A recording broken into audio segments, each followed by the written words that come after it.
What's up, everybody? Good afternoon. All right, I gotta make one quick announcement here, and then we'll get into the good stuff. We just did a huge deal with Metro PCS. They're now the official wireless partner of the UFC in the United States of Puerto Rico. It's a multi-year deal that kicks off at UFC 141 this Friday, and we're gonna be pumping out a ton of exclusive, unique content available only to Metro PCS customers. Now, on to the fight. Obviously a great weekend. Big card this weekend here in Las Vegas. Happy holidays, everybody, by the way. We got Donald Cerrone versus Nate Diaz in the co-main event. And Alistair Overeem versus Brock Lesnar. All right, let's get to the media. Who's got it? First question. Raise your hand. I'll bring you a mic. Mr. Morgan. Good thing you got a mic, huh? Yeah. Keep talking. Obviously, when guys aren't fighting for you, it doesn't do you any good to pump them up. But how long have you been following Alistair's career, and how long has he been kind of a target for you? Well, you know, I'm one of those guys that talks a lot of smack to guys that aren't in the UFC, and Alistair for a long time. Listen, he's a big boy. He's done some big things out of the UFC. Now he's coming in. He's fighting Brock Lesnar. Say what you want about Brock Lesnar. Brock Lesnar has achieved a lot of things in the short time that he's been here. Alistair Overeem is a veteran. 205 pounds. He fought all the best in the world, and at heavyweight. Former Strikeforce champion, K1 champion, et cetera, et cetera. And this is his first fight in the UFC. You never know how good anybody is until they fight. We'll find out on Friday night.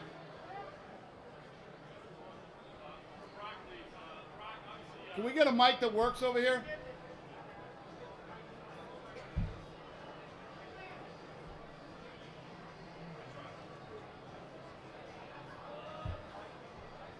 All right, who's the mic guy, man? Turn the mics on. No, try it again. This is great. All right. What's up? For Brock, obviously, some of your critics say that while nobody likes to get punched in the face, you'll always react well to getting hit. I'm curious if you think that's a fair criticism, and if it is, what you've done to address that. The question was, critics always criticize Brock Lesnar saying he doesn't like to get punched in the face. Who does? What do you have to say to that? I just been working on trying to become the best heavyweight fighter that I can possibly be. Obviously, I've been through a lot of different things in the last couple of years. Been focused on my stand-up game. Obviously, everybody knows I'm a wrestler, and I really don't know anybody that enjoys getting hit in the face. It's not that I don't enjoy getting hit. It's just we've worked on things to try to overcome my defects and try to polish things to be the best. You got to be a well-rounded fighter in this organization, and that's all I can try to do. One final question for.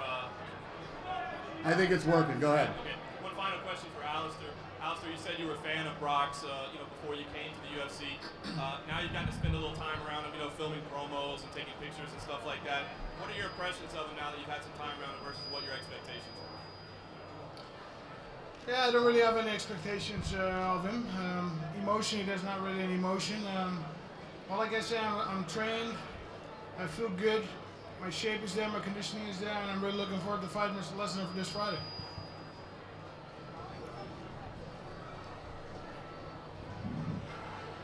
Raise your hand. They'll bring in the mic that doesn't work.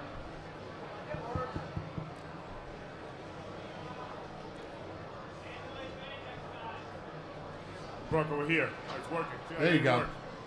Can you talk a little bit about how over you are over your health issues and how much you have put that aside to concentrate on the work, on the preparation for your fight against Alistair?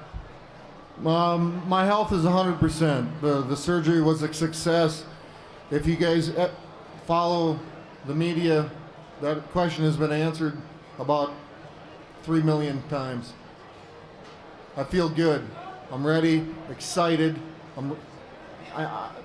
everything's in line. I just want to fight right now. That's it. You know, you're fighting a guy who's debuting in the UFC. You were the UFC champion, the heavyweight champion, and you are the underdog. Does that add a little incentive to you for Friday night? The underdog with a big bite, all right?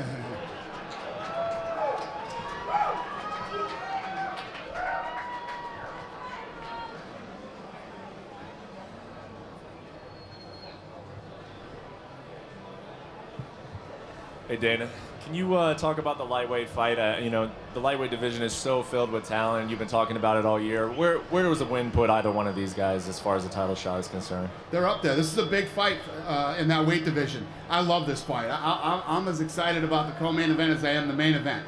Both of these guys are mean. They're both nasty. You know, they've had some words between each other, and they're both very talented, well-rounded guys. I'm looking very forward to this fight. So nothing specific though, as far as you know, win for Donald, win for Nate. We gotta see what happens. You know what I mean? They're definitely up there. I mean, they both had some big wins. I'm not sure, but I'm pretty sure his last fight was Gomi. He just looked incredibly impressive against Gomi, and this kid's been on a tear, man. He's been stopping everybody.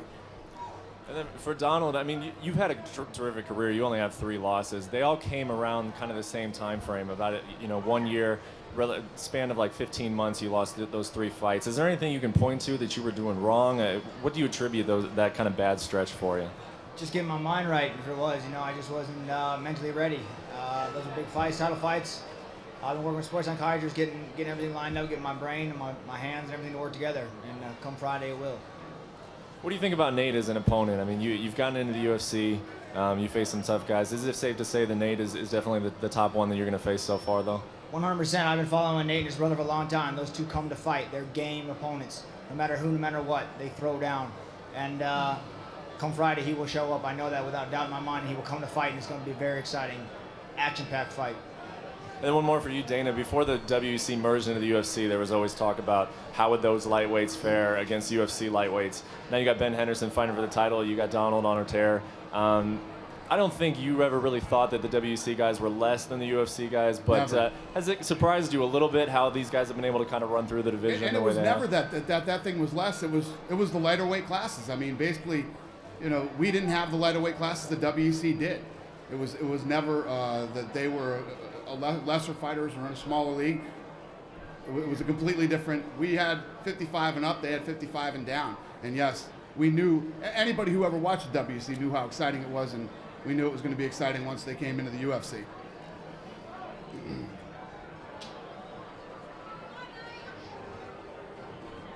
That it? You guys done? It's over? Right here.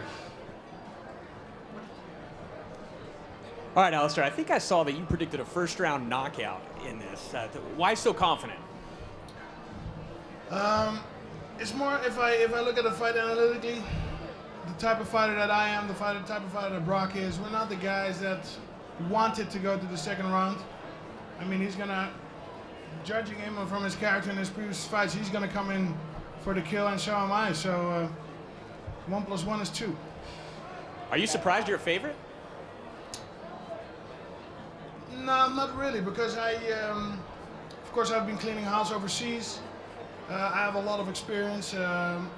This fight is going to be my 69th fight. I've been fighting for the last 14 years. When I was 19, I had the amount of fights that Brock has now. So I understand a little bit. And Dana, one for you. This contrast in styles, 2 huge guys like this. Is this kind of like the ideal matchup? Is it the what matchup? Like the ideal matchup, contrast in styles, things like that? Yeah, this is going to be one of those. This is the classic striker versus wrestler. You know, I think that, you know, I don't know anybody's game plan or what they're doing, but obviously Alistar is going to be looking to stay on his feet and try to knock Brock out, and Brock's going to try to get Alistar down, get him in that side control position that he does, and smash him. That's Brock's trademark move, and Alistar's is to stand up and knock you out with kicks, knees, or punches. Question for both Cowboy and Nate.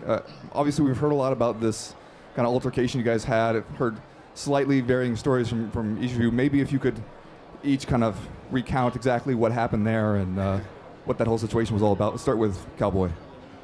And the altercation was there. It's over now. Words were said. The fight's happening, man. Friday, it's on. You know, that's all it was. I just went up to. I never met the kid. I wanted to shake his hand. You know, I understand where he comes from. He doesn't want to be friends. He doesn't want to have any kind of interaction with any guys he fights, and that's just how he approaches different fights. At the time, I didn't realize that. You know, I went up, shake his hand, hey man, nice to meet you. I've been following you for a while. So, like I said, words were exchanged, the fight signed, and Friday we're gonna dance. I think it was just made a little more than what it was. I just walked the other way, and I don't know. I came here to fight, train hard for this fight, so that's what I'm here to do. And follow up, if I could, for Cowboy, having heard Nate kind of explain a little bit his kind of philosophy on how he doesn't like to get comfortable with any people he might fight. I mean, did that put it in a different perspective for you? That, you know, maybe it wasn't personal to you, but that it was just kind of the way he approaches it? Yeah, absolutely. The last couple of days, I've been kind of, the media has directed it towards me that way. But like I said, I didn't understand it at first. But if that's his way of approaching, I don't want to be friends with anybody. I mean, that's what he does. That's what he has to do to be ready to fight. Hey, hate me, love me, I don't care. We're fighting. This question is for Alistair. You know, you talk about all the fights that you have had and, you know, all the titles that you have held. But can you talk a little bit about you finally coming into the UFC? We talked a little bit last night about this being the biggest fight of your career. And, you know, it's been a long time coming, maybe a little sooner than you expected, and not the opponent that you expected to make your debut in the UFC. Can you talk a little bit about how you've been working with all that? What was the question exactly? Just coming to the UFC, even though you have been part of so many events, so many title fights and everything, but you finally in the UFC. Yeah, that's correct. I'm finally in the UFC. Basically, I already beat everybody outside of the UFC, so for me it was a logical next step. Didn't expect it to happen this soon. I thought it was going to be after the Strikeforce GP, but I got out because of an injury. So all I can say, I'm very happy with the UFC now, the biggest promotion in the world, and my goal is that UFC belt. Brock's in the way. Friday I'm going to beat him. This question's for Brock. Questions for Brock and Alistair. What Dana was talking about, that we got a wrestler versus a striker, and what have you guys done to prepare? Because obviously one's going to want to take it down, the other one's want to keep it standing up. So what have you guys done to prepare differently? To obviously Alistair's want to keep it standing up. Brock wants to take you down and ground and pound. I'll go first.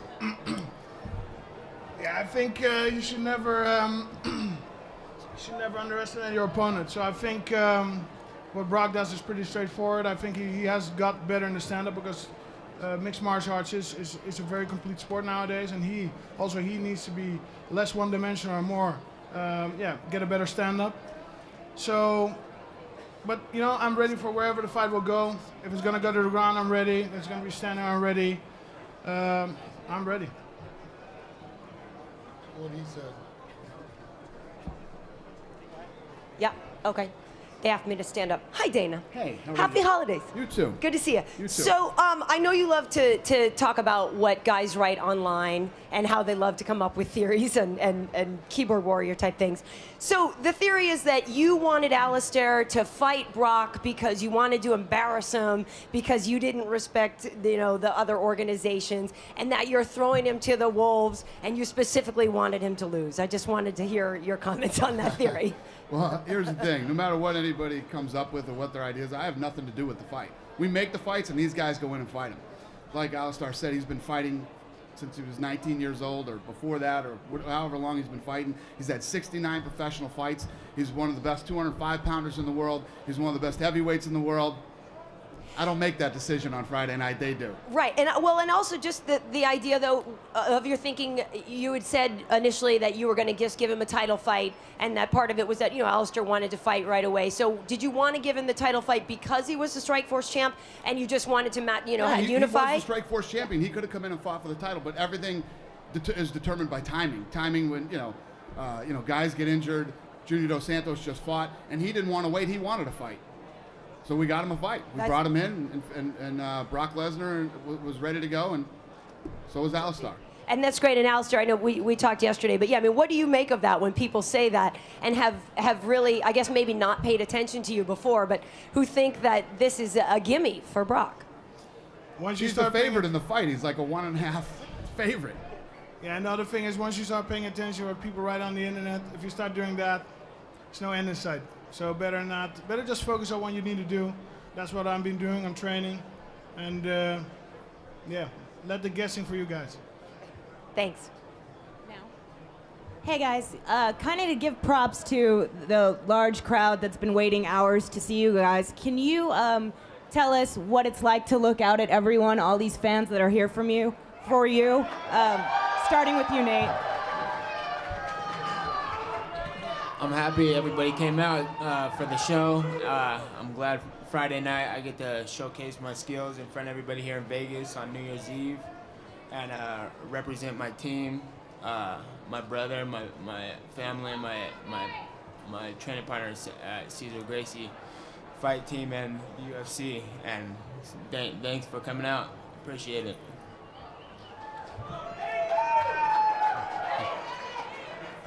After the last couple years of what I've gone through, and to be here, to be back fighting, to be in front of my fans and my not so fans, and it's I'm just excited to be here as everybody else, and thanks for waiting around, and we'll put on a good fight Friday night. Well, I'm also very excited and very pleased to see so much attention, so much fans come to the press conference, and it's going to be, it promises to be absolutely fantastic this Friday. Yeah, I'm super excited, man. Biggest show of the year, closing out the year with a bang. Everyone here in Vegas, it's going to be awesome, man. 2 stand-up warriors going out there, it's going to be awesome. I can't wait.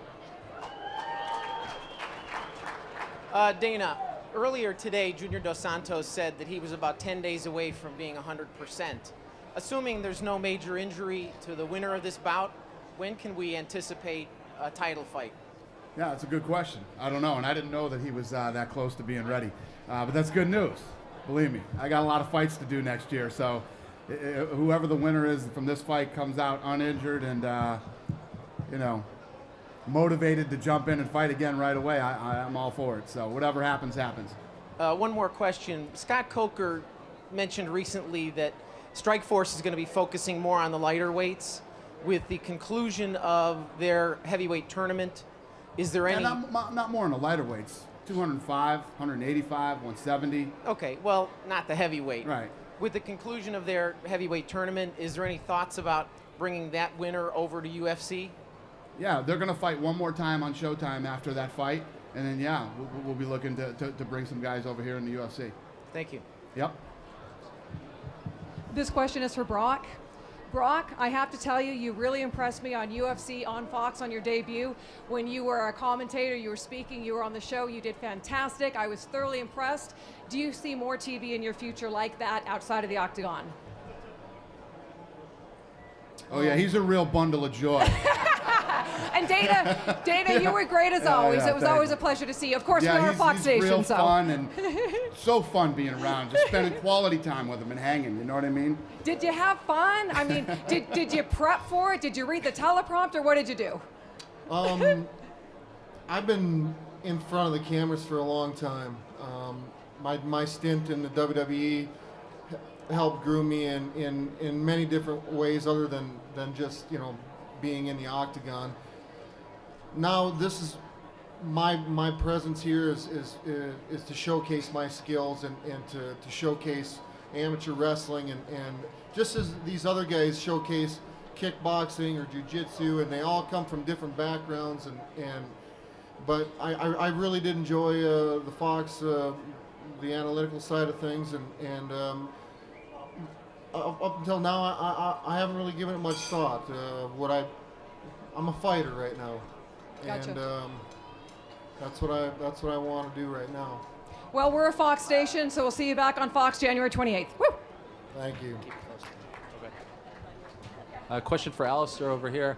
Alistair, I know you're very much into titles and getting as many accolades as possible. If you do win the UFC heavyweight title at some point, I know that's a goal of yours, you will be the first British-born UFC heavyweight champion and the first Dutch champion since Bas Rutten. Is this something that you think about? Is this something that you'd like to have one day on your resume?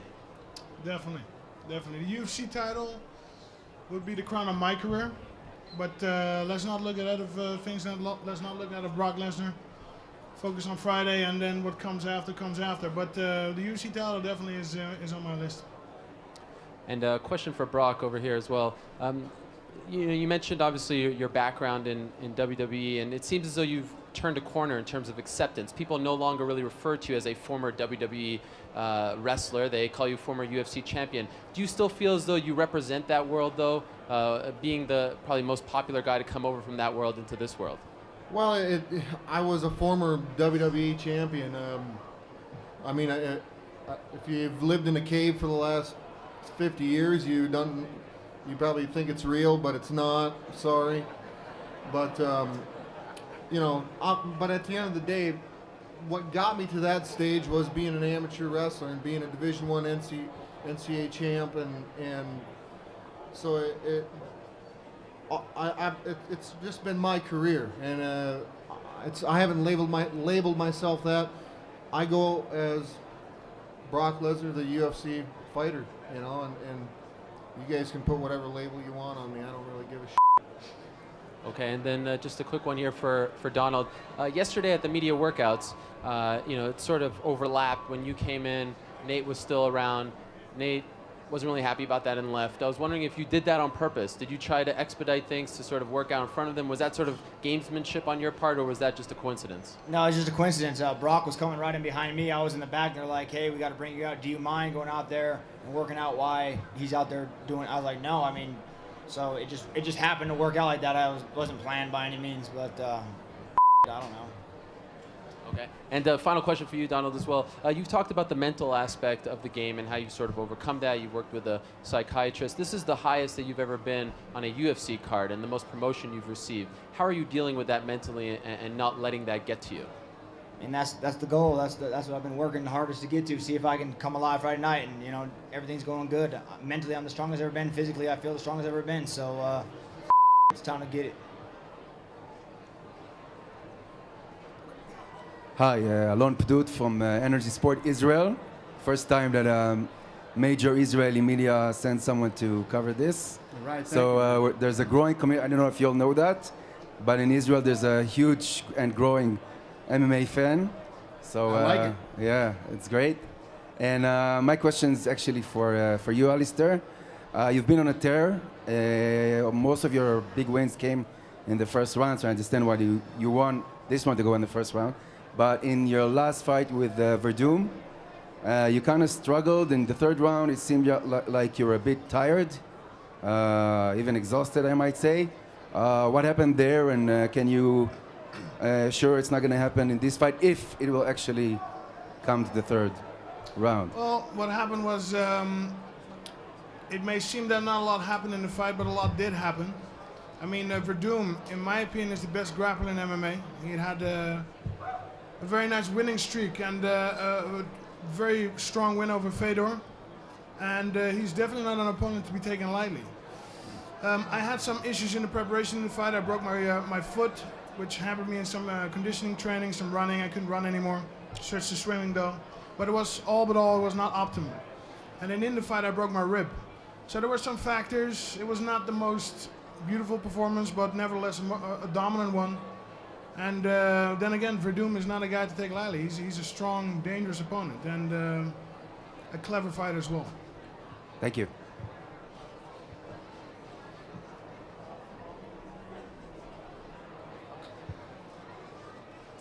This question is for you, Nate Diaz. Cerrone said if you stand up with him, he will knock you out. You've been standing up in a lot of fights lately, but you come from Cesar Grace's background. Do you see this fight being a stand-up war, or are you planning on taking it to the ground? I train really hard, kickboxing, boxing all the time, and everywhere. So we're gonna have to see what happens Friday night. And for you, Alistair, Brock Lesnar's brought in some great heavyweights like Pat Barry, and they were talking about his stand-up and how much he spent time working on his stand-up. Do you expect him to stand up with you at all, or just work for the takedown? He will have to stand up with me because he's not going to get that takedown. And then we're going to see what his level is in the stand-up. I can tell you this, Pat Barry is not my level in the striking, though. Close to your mouth. This question's for Brock. Brock, you just mentioned your previous involvement in the WWE. Explain to us the difference between going out to a WWE match and stepping out to a UFC match, and how that has really driven you to MMA as opposed to wrestling? Because I'm assuming it wasn't money that brought you over to the UFC.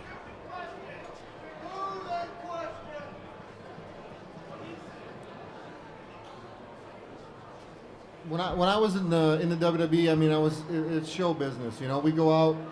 At the end of the day, you know, people get hurt inside the ring, and we try to take care of one another in there. But I approached this kind of this. You know, I've been a competitor since I was 5 years old. I mean, I started wrestling when I was 5, and street fighting when I was probably 8, who knows? I mean, that's all we grew up.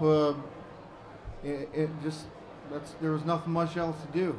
Go to the next town and scrap and steal other guys' girlfriends. But you know, so I mean, I've had over 100 wrestling matches. You know, so I don't even know what my UFC record is. I don't care. As far as I'm concerned, we're both going to step in on Friday night, 0-0, and that's the way I approach this. You feed off of your last fight. It's over and done with. You turn the page, and life goes on. You try to become a better fighter, and that's where I'm at.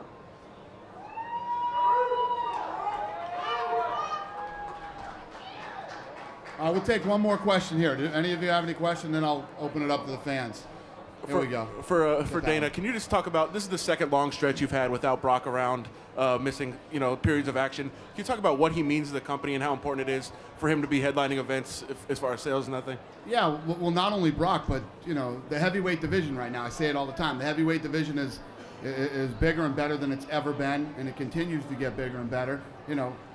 With Alistar over here now too. There's so many great fights that we can make. But yeah, I think that. Out of all the criticism that Brock takes from some of the fans, it would be pretty damn boring if Brock wasn't in the heavyweight division.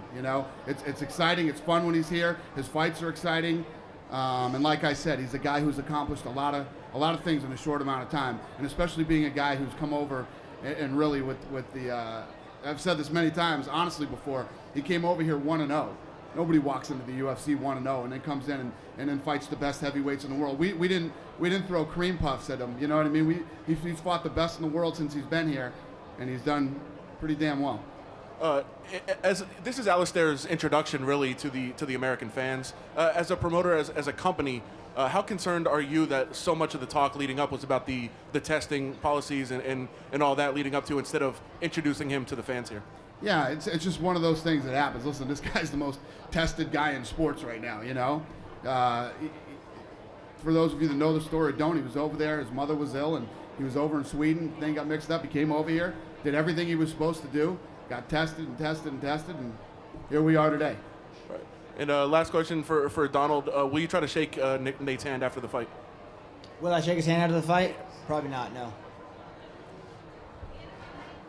All right, I'm gonna pass the mic out to some of you fans. Here's the rules. Don't ask me for tickets. Don't ask me for anything. I'll be on Twitter tweeting tickets, and you know this, so just think of questions that you want to ask me or the fighters that do not pertain to tickets or any other crazy stuff like that. Fight questions. Raise your hand. Who's first? All right, my man. What's your question? You don't have the microphone. This guy does. This is for Brock. Okay. We haven't heard a lot about Alistar's jiu-jitsu, and I think it's very underrated. Would you agree with that? And do you think he could get you in a guillotine, which is probably his, best maneuver, in my opinion? We've watched all of Alistar's fights. We've studied him, and I believe that we've left no stone unturned, and I'm prepared for anything. You can't underestimate anybody. I mean. In this division and in this organization. So anything can happen at any time, and that's just the way. Somebody's going to enter the octagon and win, and somebody's got to lose. That's why you people pay big money to see who does that.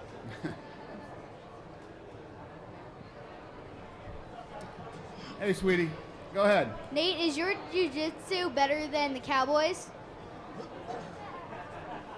We're going to have to see. I don't know.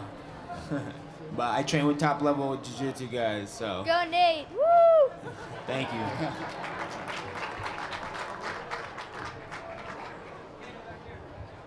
Yeah. Yeah, I see. Go ahead, buddy. Yeah, a lot of the fights that have been like advertised on Fox have been a lot of like striker matches. Are you doing that purposely because you think that the general public won't really accept like a lot of jujitsu? And do you plan on rolling out more like heavy jujitsu fighters in the future? We absolutely, positively do not even think about that when we make matches. We make the fights.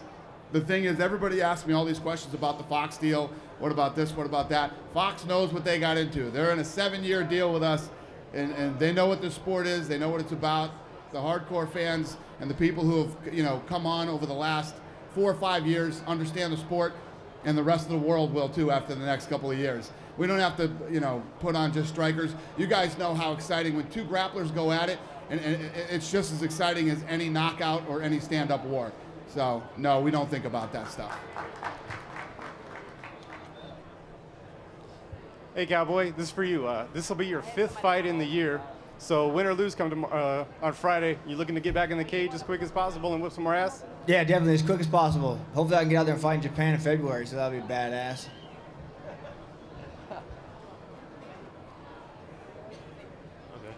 This question is for Brock. We've seen a lot from you, obviously athleticism, size, speed, and strength. One of the most underutilized weapons that you have is your reach. You have an 81-inch reach. That's one of the top. I believe the 84.5-inch is the longest in the UFC. So what have you done to work on your boxing? We've seen what a reach does for John Jones. What have you done to utilize that? Obviously, your infancy, basically in your career, only 5-2, only 7 fights. This is your 8th. What have you done to work on your boxing? What have you done? Because that's just another weapon that you could really utilize, and that would be something that you'd be even harder to fight. Like I said before, I started wrestling when I was 5 years old. It's conditioned in my DNA. Wrestling is in my DNA, and so I think just repetition of sparring and having Pat Barry in my gym and in front of me, and being able to just condition my mind and get it in my DNA that it becomes instinctive. Got one over here. How you doing, Dana? Hey, buddy. I got a question. In light of John Jones's victory, are you still thinking about putting together a John Jones Anderson Silva super fight anytime soon? People keep asking me that. I don't Okay. know. There's a couple other fights that have to happen in those weight classes. Obviously, Evans, the winner of Munoz versus Sonnen. That's so right. we'll see what happens down the road. I mean, the more John Jones fights, the more the more I open up to it, I guess. The kid's so young. I hate to rush anybody into anything crazy. The kid's just won the title. He's at I don't know, 1 or 2 defenses. I don't know what the number That's is, right. but he gets nastier and nastier in every fight, and we'll see what happens. Cool. Thank you, Dana. Thank you. We'll take one more. Yeah, this is for Brock. Hey, Brock, what do you got to do to win your fight on Saturday? Just go out and perform to the best of my capabilities. Control the fight and make it my fight. And I think that's everybody in this organization. If they can go out and be successful at their game plan, good things happen. All right, you guys, thank you very much for your support. We appreciate it. We're going to rip this stuff out of here and face these guys off for photo ops.